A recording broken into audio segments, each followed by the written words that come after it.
For most people, dying isn't necessarily something you want to think about. During the day, if the specter of death ever even threatens to rear its head, our brains can feel as though they're hardwired not to notice it. We don't usually come away from watching a murder mystery movie, for example, desperately scared that our own lives are about to end. We're not typically and instantly plunged into an existential crisis every time we pass a funeral parlor. For the most part, our brain just muddles through without any major issues. But that's not quite so true when we're dreaming. Every night, all of us have the potential to unwittingly enter into a dream world. It's rare that we ever choose to dream or choose what we dream about. Dreams just happen. And in the morning, we're left blinking ourselves awake, trying to make sense of it all. So much so that nightmares can be difficult to recover from. And a dream of death can often feel like the worst nightmare of all. Here's where the idea that if you die in your dream, you could die in real life quickly takes shape. It's a notion heavily shrouded in folklore and anecdotal tales, and it mostly links back to variously ancient and modern understandings that dreams are much more than made-up stories in our heads. They're significant, and particularly as harbingers of future events or as reflections of our deepest fears. Overall, it's usually said that if you actually, finally, and ultimately die in your dream, then it's either because you have died in real life in your sleep, or you're about to die in real life, possibly during the following day. The stipulation is, though, that you do have to actually, finally, and ultimately die. If you dream of death in general, or dream of the moments up until but not including your own death, then most of the myths, legends, and rumors concede that you should be fine. Over the years and all over the world, many cultures have viewed sleep in itself as a state akin to death. Others have suggested that while we sleep, although being unconscious to everything around us, we're actually tapped into a higher level of consciousness, a higher dimension to some. Again, according to various claims, it all leads back to dream death being fundamentally linked with dying in this reality, if not in all.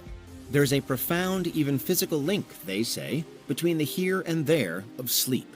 However, and despite its seeming prevalence as a baked-in idea, there is no scientific evidence to support any of these claims.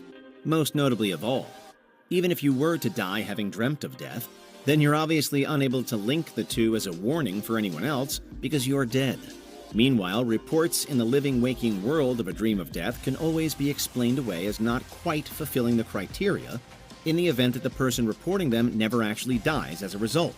Much of the fear is quite understandable, however, because again, dreams can feel like a very powerful force. In general, it's thought that dreams are products of our subconscious minds.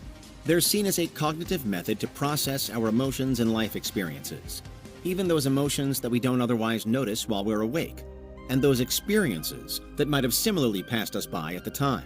Most dreaming happens during rapid eye movement, or REM sleep, which is during the very deepest parts of sleep.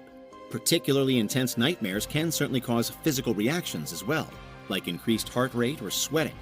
In some cases, you might even cry out or violently jerk your limbs as if in self-defense, or perhaps sleep paralysis could set in. But while all of this physicality is suggestive perhaps of how impactful dreams can be, there is still no direct link between dream content and actual mortality. According to almost all mainstream science, you cannot dream yourself to death. That's not to say that dreams are never related to a person's demise. Unfortunately, in a broader sense, they can be. From the psychological perspective, dreams about dying can certainly be unsettling. Repeated dreams even more so, to the point where, with some conditions and in some circumstances, it can feel as though the lines between a desperate dream world and the waking real world are no longer there. If this is the case, then a professional psychologist can help.